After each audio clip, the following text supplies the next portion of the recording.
guys, R1 here, coming at you with another video. Got a video on, it's going to do a review and an install of the Flatlands Radiator Guard. This guard fits on 2016 WR250R, or it'll fit on the WR250X, which is the supermoto side. One of the reasons why I bought this was for a little bit more protection on the bike itself, protect the radiator for crashes or anything like that in off-roading. So I'll just show you sort of what it came with. So this is it here. It's made by Flatlands Racing. You can get also, I believe, skid plates and other things from Flatland Racing. Couple other different brands that you could have got were Unibiker, which, I mean, it was a nice design as well, quite similar to the Flatlands. It was 59 bucks, and then if you wanted, you could get a black or a blue powder coated radiator guard. And then you could also get one by Force, which was also could be powder coated. I think it was blue, and it was anywhere from $114 to $129. So it's one of the reasons why I went with Flatlands, because it was only 59 bucks. And it was reasonably priced and had a reasonable design as well that helps protect from the side as well. So we'll just open it up here. So it came, as you can see, it's got a nice protection from the side as well. Uniguard only came with, it seemed, just right here for the protection on the side. There didn't seem to be a brace that went to the other side. It came with 2 bolts. It's like a spacer. I'm assuming I'm going to show you in the instructions where you want to do it, and it comes with instructions as well. As you can see, it'll be replacing these plastic louvers. I mean, these louvers are plastic, so they could break really easily, and I think the aluminum will look a lot better as well than the black. So a couple benefits of having one of these radiator guards is obviously one is from protection from rocks and sticks and all of that. Anything that could fly up and basically hit your radiator and either puncture it or whatever. So it's a metal construction instead of being plastic. I mean, this is only aluminum, but it's still a lot better protection than the plastic. I think it looks better than the plastic. We'll see, I guess, when it's fully installed, and you can make your own opinions or make comments below on what your thoughts on if it makes the bike look better. Some of the cons that I could foresee happening out of this is their potential, you know, I mean, it may restrict your airflow a little bit, but I mean, as you can see, it's quite graded, so I mean, it shouldn't affect it too much. But I believe these bikes come with a fan on them. We'll have to see when we pull it all apart there. One thing I didn't like is that you couldn't get it powder coated. I couldn't find anywhere where you could get it an actual color. And I really wanted, I think it was a blue I was going to go with. To start the removal of the, you need to remove the seat and the shroud here. So you need an 8mm bolt to remove your seat. Okay, so it's pretty easy. It comes off. The 2 bolts underneath there.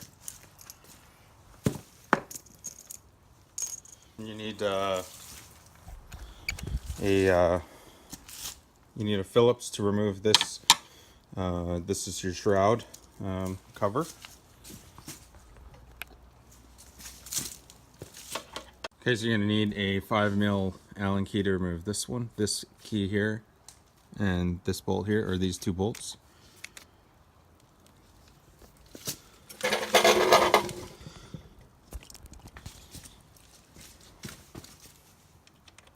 There's little bushings, aluminum bushings in there. Just make sure you don't lose them.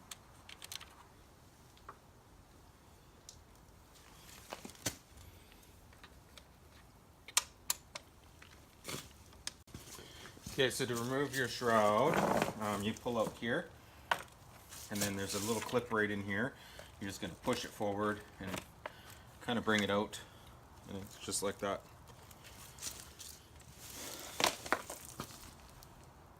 Again, like I said, don't lose your sleeves for your bolts.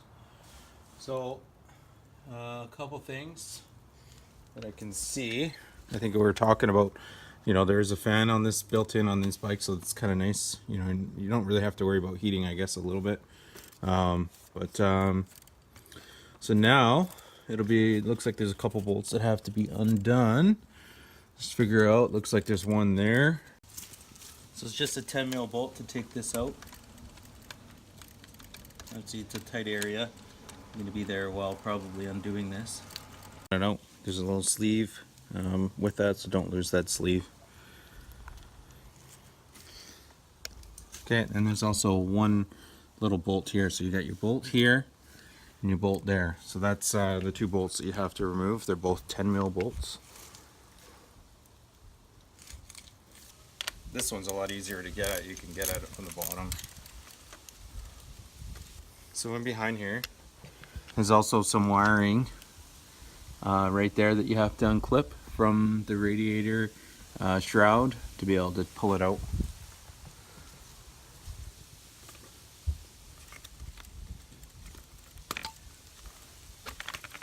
And it just slides right on.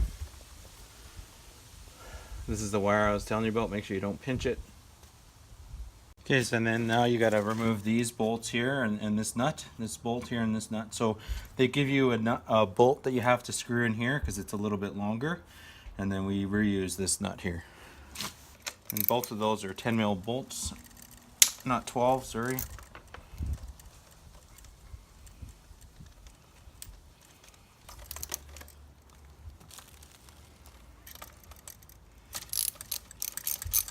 You also have to remove this bolt here, which is a 4 mil bolt.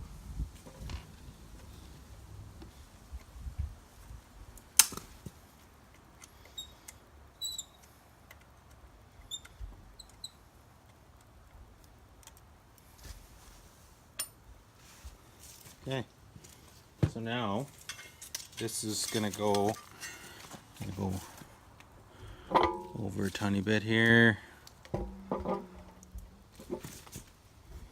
So you can see, so you're gonna have the top and the lower, they're gonna go here and here, and then you have this back side, and you're gonna use this spacer and put it through sort of like this on the back side over here, like that. So just gonna line it up.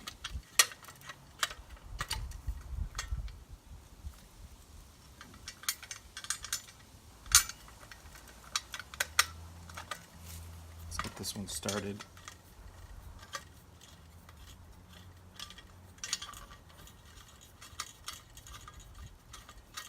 And then you have your bottom one, which is going to go in the hole. Like they give you a screw, a longer screw. It goes in the bottom hole instead of using the stock one.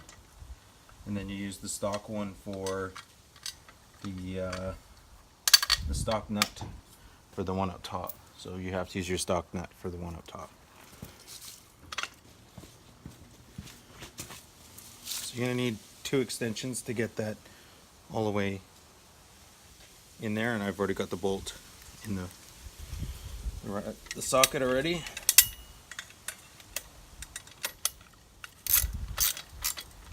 So I'm just loosely putting it on there for now so that I can get it all lined up properly.